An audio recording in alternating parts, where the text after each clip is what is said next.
নমস্কার। আজকে এসেছি চ্যালোপাড়া শাশ্বত আশ্রমে। আজকে আশ্রমে আমাদের একটা নিমন্ত্রণও ছিল, সেটা খেতেই আজকে এসেছি।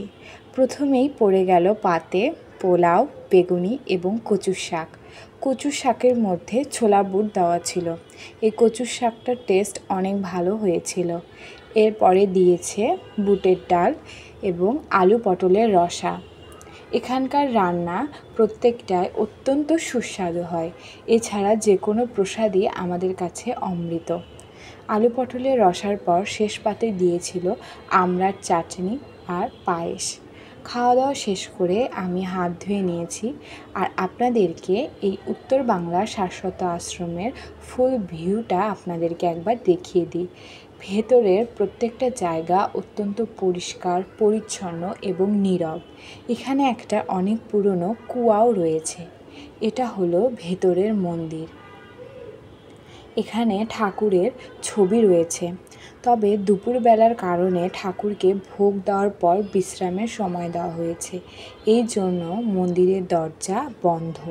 তবে বিকেলবেলা আবার দরজা খুলে দেওয়া হয়।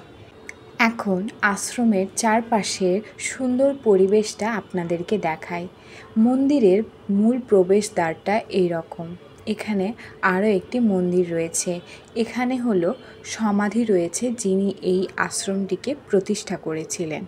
এটারও দরজা এখন বন্ধ রয়েছে, দুপুরবেলা তো তাই।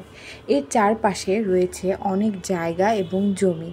এখানে বিভিন্ন ধরনের গাছ এবং হলুদ, কচু এরকম অনেক শাকপালারও চাষ করা হয়েছে। এখন আশ্রম থেকে আমরা বাড়িতে চলে আসছি।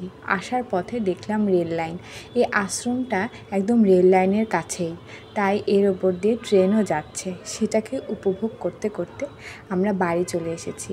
আপনাদের যদি আমার এই ভিডিওটি ভালো লেগে যায়, প্লিজ ভিডিওতে একটা লাইক দেবেন আর চ্যানেলটাকে সাবস্ক্রাইব করবেন। কমেন্টে জানাবেন এই ভিডিওটি আপনাদের কেমন লাগলো। দেখা হবে আপনাদের সাথে নেক্সট ভিডিওতে। ততদিন পর্যন্ত আপনারা সবাই খুব ভালো থাকবেন। আজকে এখানেই বিদায় নিচ্ছি। টাটা।